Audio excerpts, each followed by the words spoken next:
Assalamualaikum warahmatullahi wabarakatuh. Kenapa banjir meningkat di Indonesia? Meningkatnya kejadian bencana di Indonesia. Tren bencana banjir di Indonesia antara tahun 2002 hingga tahun 2020. Di tahun 2002, bencana banjir terjadi 86 kali, kemudian terus meningkat selama 18 tahun. Di tahun 2020 menjadi 1065 kali bencana banjir. Kenapa meningkat terus? Inilah alasannya. Lampiran 1 dalam Peraturan Menteri Pekerjaan Umum Nomor 12 tahun 2014. Ini kebijakannya selama 75 tahun ini. Konsep drainase konvensional atau paradigma lama. Nah, ini disebut paradigma lama, konsep drainase konvensional, berarti ada perubahan paradigma, yaitu ke perubahan paradigma baru. Adalah upaya membuang atau mengalirkan air kelebihan secepatnya ke sungai terdekat.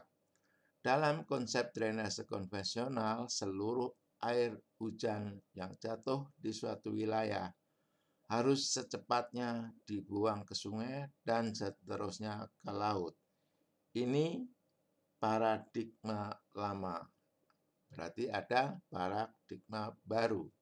Berarti ada perubahan paradigma. Saya lanjutkan di lampiran 1 halaman 3. Dampak dari konsep ini adalah kekeringan yang terjadi di mana-mana, banjir, dan juga longsor. Jelas dampaknya seperti kejadian bencana. Nah, ini ada reformasi. Tadi kan ada perubahan. Reformasi drainase yang diperlukan adalah membalikkan pola pikir. Membalikkan berarti perubahan paradigma, membalikkan pola pikir masyarakat dan pengambil keputusan serta akademisi bahwa apa yang dilakukan masyarakat, pemerintah, termasuk para akademisi yang mengembangkan drainase pengatusan justru sebenarnya bersifat destruktif. Destruktif ini artinya merusak, menghanyutkan, memusnahkan. Ini berarti sifatnya salah kalau merusak, yaitu meningkatkan banjir di hilir, kekeringan di hulu dan tengah. Nah, ini jelas. Dan penurunan muka air tanah serta dampak ikutan lainnya. Terdampak banjir. Kemudian di halaman 4, dalam drainase ramah lingkungan. Nah, ini yang paradigma baru. Dalam drainase ramah lingkungan, justru air kelebihan pada musim hujan harus dikelola sedemikian rupa sehingga tidak mengalirkan secepatnya ke sungai, namun diusahakan meresap ke dalam tanah guna meningkatkan kandungan air tanah untuk cadangan pada musim kemarau. Konsep ini sifatnya mutlak. Berarti kalau mutlak harus di Indonesia. Nah, itulah paradigma lamanya, kembali ke paradigma baru. Harus dilaksanakan. Nah, selama ini pengendalian banjir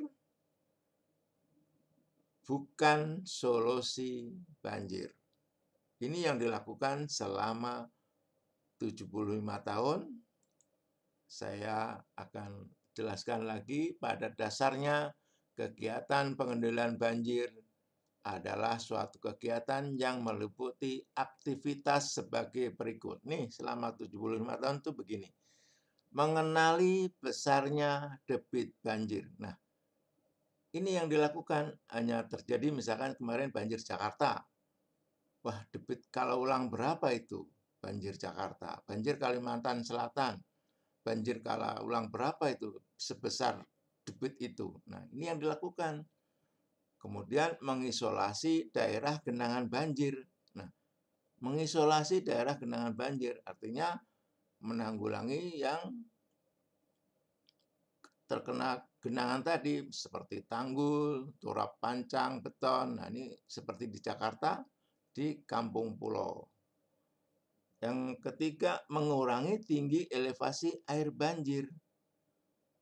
Jadi tinggi air elevasi itu dikurangi, yaitu dengan jalan normalisasi sungai, pelebaran, pengurukan, dan sodetan. Nah, ini yang dilakukan.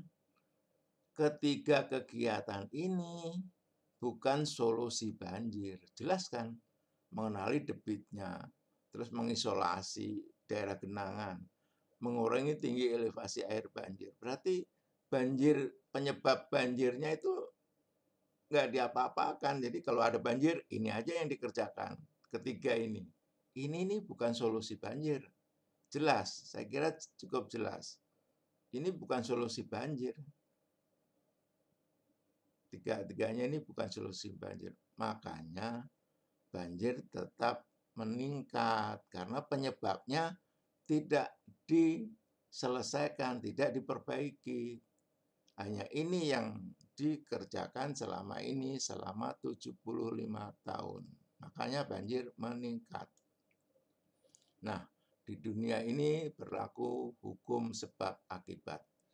Jika Anda melakukan hal yang sama, maka hasilnya sama. Nah, tadi selama 75 tahun yang dikerjakan itu terus, hasilnya ya banjirnya meningkat.